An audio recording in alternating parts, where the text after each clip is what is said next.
Franck Ferrand raconte sur Radio Classique.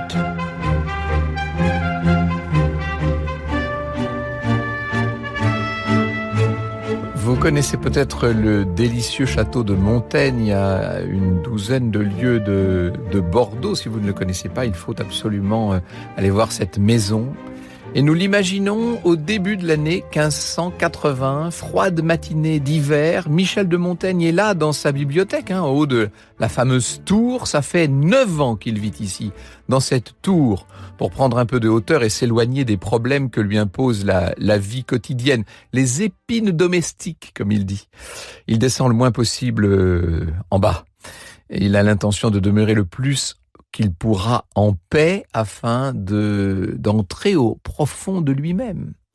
Et d'ailleurs, il avait fait écrire en latin dans sa bibliothèque « L'an du Christ 1571, âgé de 38 ans, la veille des calendes de mars, anniversaire de sa naissance, Michel de Montaigne, depuis longtemps déjà lassé de la servitude de la cour du Parlement et des charges publiques, mais encore dans le plein de ses forces, s'en vint se reposer sur le sein des doctes vierges où, dans la paix et la sécurité, il passera les jours qui lui restent à vivre, puisse le destin lui permettre de parfaire ce séjour des douces retraites de ses ancêtres qu'il consacre à sa liberté, à sa tranquillité, à ses loisirs. » Est-ce que c'est pas un modèle, ce Montaigne ? Eh bien, au début de cette année 1580, il est en train de corriger les dernières lignes du premier tome de son œuvre, les célèbres essais, bien sûr. Il est là qui remplace des passages entiers, ça lui arrive de raturer, Montaigne. Il a 47 ans maintenant, le front bien dégarni, des moustaches larges qui retombent sur ses lèvres. Il est penché sur son manuscrit et décide de relire l'introduction une dernière fois avant de l'envoyer à celui qui va imprimer tout ça. C'est ici un livre de bonne foi, lecteur. Il t'avertit dès l'entrée que je ne m'y suis proposé aucune fin que domestique et privée. Je n'y ai nulle considération de ton service ni de ma gloire. Mes forces ne sont pas capables d'un tel dessein. Je l'ai voué à la commodité particulière de mes parents et amis, à ce que m'ayant perdu, ce qu'ils ont à faire bientôt, ils y puissent retrouver aucun trait de mes conditions et humeurs et que par ce moyen, ils nourrissent la connaissance qu'ils ont eue de moi. Si c'eût été pour rechercher la faveur du monde, je me fusse mieux paré et me présenterais en une marche étudiée. Je veux qu'on m'y voie en ma façon simple, naturelle et ordinaire, sans contention et artifice, car c'est moi que je peins. Mes défauts s'y iront au vif et ma forme naïve, autant que la révérence publique me l'a permis, que si j'eusse été entre ces nations qu'on dit vivre encore sous la douce liberté des premières lois de la nature, je t'assure que je m'y fusse très volontiers peint tout entier et tout nu. Ainsi, lecteur, je suis moi-même la matière de mon livre. Ce n'est pas raison que tu emploies ton loisir en un sujet si frivole et si vain. Adieu donc de Montaigne, ce 1er mars 1580. Voilà une façon de congédier le lecteur dès la première page qui va évidemment faire la joie de tous les élèves qui étudieront les essais pendant tant et tant de générations. Ça fait donc près de 10 ans que Montaigne, pour ainsi dire, n'est pas descendu de sa tour, et bien pourtant, alors que va être publié le premier tome des essais en mars 1580, lui est en train de préparer toute autre chose. Il est en train de préparer un grand voyage. Franck Ferrand sur Radio Classique. Et oui, il a l'intention d'aller découvrir cette Italie où il n'a jamais eu la chance de poser le pied. Un voyage qui doit durer 2 ans. L'arrivée en Italie doit se faire par l'Allemagne. Alors voilà l'itinéraire. Montaigne quitte Bordeaux pour remonter vers Paris, où il a l'intention de rester quand même quelques jours. On ne voyage pas facilement à l'époque. Et puis, on prendra la direction de l'Est, en passant par Châlons, Bar-le-Duc, Épinal, avant d'entrer en Suisse par la ville de Bâle, de longer le Rhin en territoire allemand par la ville de Constance, ensuite de remonter vers Augsbourg, puis Munich, et de redescendre enfin par Innsbruck pour entrer en Italie.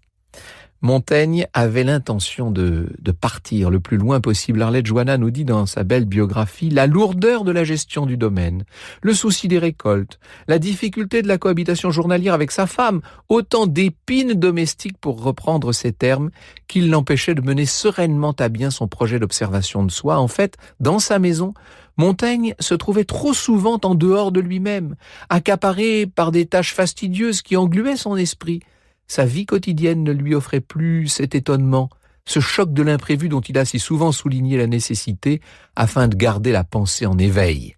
Pour rester chez lui, il lui fallait paradoxalement partir. En ce sens, le voyage fut littéralement salvateur. Il ne constitua nullement une rupture avec sa démarche de retrait du monde, ce fut au contraire un moyen de mieux se rasseoir en soi, objectif que la routine des jours risquait d'anéantir. Et à ceux qui lui demandent les raisons de ce voyage, il répond « Je sais bien ce que je fuis, non pas ce que je cherche ». En réalité, ça fait quand même pas mal de temps que l'auteur des essais est atteint de calculs rénaux et ce voyage doit être l'occasion de se faire soigner. Il va aller tester les différentes eaux qu'offre l'Italie. Ainsi, le 22 juin 1580, quelques cavaliers quittent donc le château de Montaigne. Il y a avec lui son frère cadet, son beau-frère, quelques domestiques et tout ce petit monde se met en route. Vous pouvez faire confiance à Montaigne pour tenir un journal pendant tout le voyage, évidemment. C'est un secrétaire qui est là pour tenir tout ça à jour et Montaigne fait part des différentes étapes, les paysages, les rencontres, les impressions.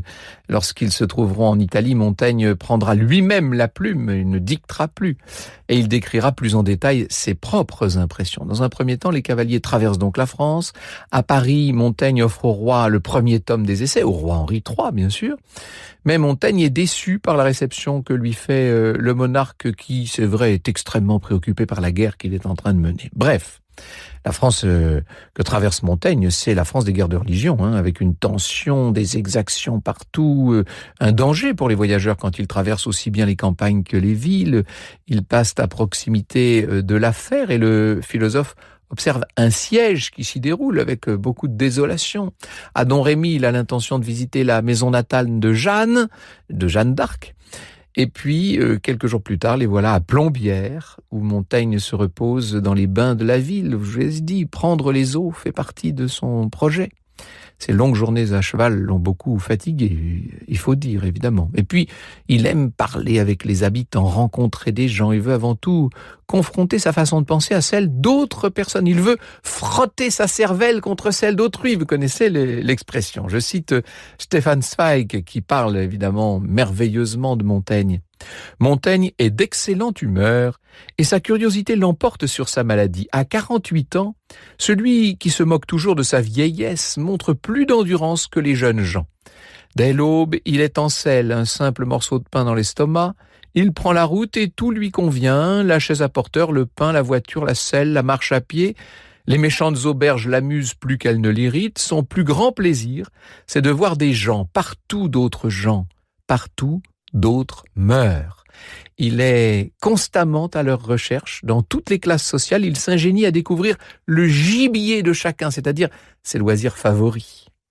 Dans toutes les grandes villes, Montaigne est attendu avec ce livre qu'il a fait paraître au début de l'année et qui l'a précédé d'une certaine manière. On lui fait des présents partout où il arrive, on lui fait goûter les mets locaux, toujours accompagnés de bons vins, de bonnes viandes. Et enfin, après plusieurs mois comme ça, sur les routes, je vous ai dit, de Suisse, d'Allemagne, bref, il entre en Italie. Alors nous ne pouvons pas énumérer toutes les aventures qui arrivent à Montaigne, mais on peut peut-être tenter de dresser un portrait, voir les différentes aventures originales que rencontre Michel de Montaigne. C'est la première fois déjà qu'il est en Italie. Il veut découvrir Venise. C'est là que son ami Étienne de la Boétie avait vécu et il lui avait tant parlé de Venise. C'est peut-être aussi la raison secrète de ce voyage. Montaigne avait une faim extrême de voir l'endroit qu'avait vu son ami. Mais entrant dans la Sérénissime, le Français est déçu de croiser trop de Français. Monsieur de Montaigne se fâchait d'y trouver un si grand nombre de Français qu'il ne trouvait en la rue quasi personne qui ne le saluât en sa langue. De plus, il se plaint de l'odeur des canaux, son logement ne lui plaît pas, la vie est trop chère. Bref, il va garder un mauvais souvenir de cette ville, autre qu'il ne l'avait imaginé et un peu moins admirable. Et dans son journal, il décrit pas tellement les collections qu'il a pu admirer. Il inscrit avant tout des impressions, des rencontres, des discussions. Il admire une nouvelle invention. Alors là, je cite Montaigne. « Il y a ici de quoi boire et aussi de quoi se baigner. Un bain couvert, voûté et assez obscur, large comme la moitié de ma salle de Montaigne. Il y a aussi certains égouts qu'il nomme la doccia. Ce sont des tuyaux par lesquels on reçoit l'eau chaude en diverses parties du corps et notamment à la tête par des canaux qui descendent sur vous sans cesse et vous viennent battre la partie, l'échauffent et puis l'eau se reçoit par un canal de bois comme celui des buandières le long duquel elle s'écoule. Bref, Montaigne est en train de nous décrire une des premières douches, tout simplement. Après 7 jours à Venise, le voilà qui reprend la route en passant par Padoue, Rovigo, Ferrare, Bologne. Il arrivera à Florence, qu'il apprécie autrement que Venise. Il va monter sur le célèbre Duomo de la cathédrale Santa Maria del Fiore. Il y apprécie la vue, il goûte ce style florentin. Là encore, ça coûte un peu cher et néanmoins, il va falloir vite quitter Florence si on ne veut pas se ruiner. C'est la ville la plus chère de toute l'Italie, nous dit-il. Le 24 novembre 1580, il quitte donc Florence en direction de la ville éternelle, Rome, qui est en quelque sorte la motivation principale de ce voyage. Après avoir traversé Sienne et Viterbe, la petite compagnie arrive donc dans la cité des papes le 30 novembre par la Porte del Popolo. Depuis longtemps, Montaigne attendait ce moment. Le voilà donc dans la capitale de l'Occident d'une certaine manière et le voilà donc à même de rencontrer le successeur de Saint-Pierre. Le jour de Noël 1580, Montaigne et sa petite suite prennent place sur la place Saint-Pierre pour entendre la messe du pape Grégoire XIII. Montaigne écrit être surpris par le comportement du pape. Voilà ce qu'on peut lire dans son journal. Le pape et les cardinaux et autres prélats sont assis et quasi tout le long de la messe, couverts, devisant, parlant ensemble. Ces cérémonies semblent être plus magnifiques que dévotieuses, nous dit-il. Il a quand même obtenu une audience avec le Saint-Père. Il a fallu 4 jours pour l'avoir. Elle arrive le 29 décembre. Alors là, il faut ouvrir le journal de nouveau. Après 1 ou 2 pas dans la chambre, au coin de laquelle le pape est assis, ceux qui entrent, qui qu'ils soient, mettent un genou à terre et attendent que le pape leur donne la bénédiction, ce qu'il fait. Après cela, il se relève et s'achemine jusqu'environ la mi-chambre. Il est vrai que la plupart ne vont pas à lui de droit fil tranchant le travers de la chambre, mais gauchisant un peu le long du mur pour donner après le tour tout droit à lui.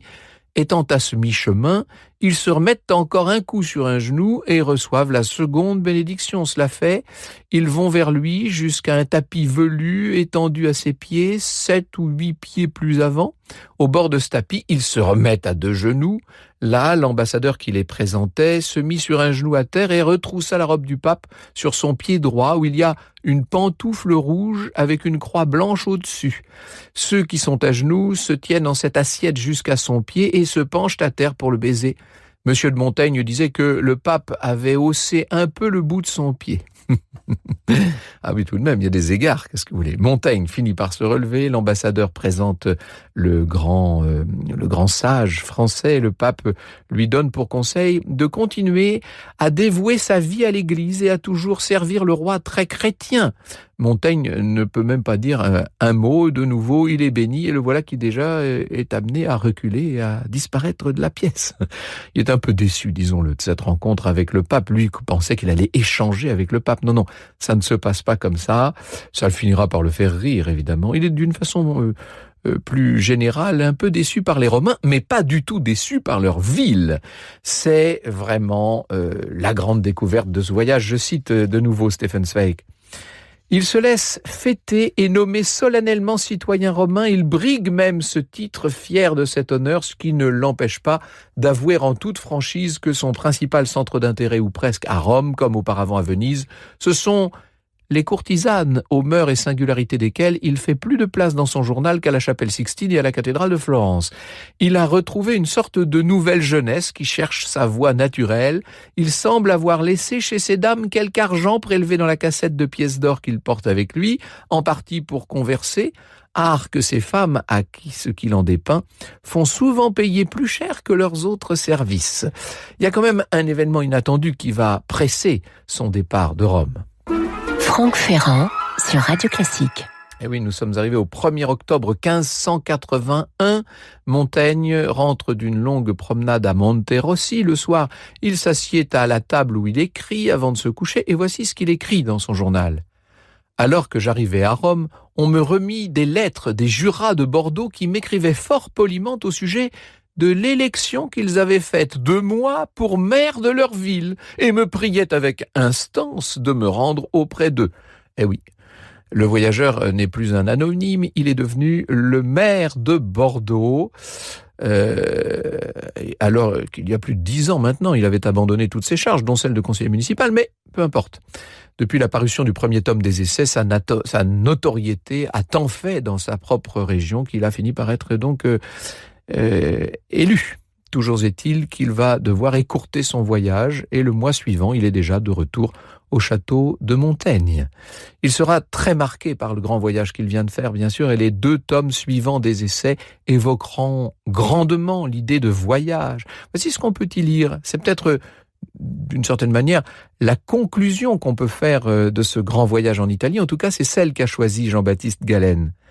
Le voyage me semble un exercice profitable. L'âme y a une continuelle exercitation à remarquer les choses inconnues et nouvelles.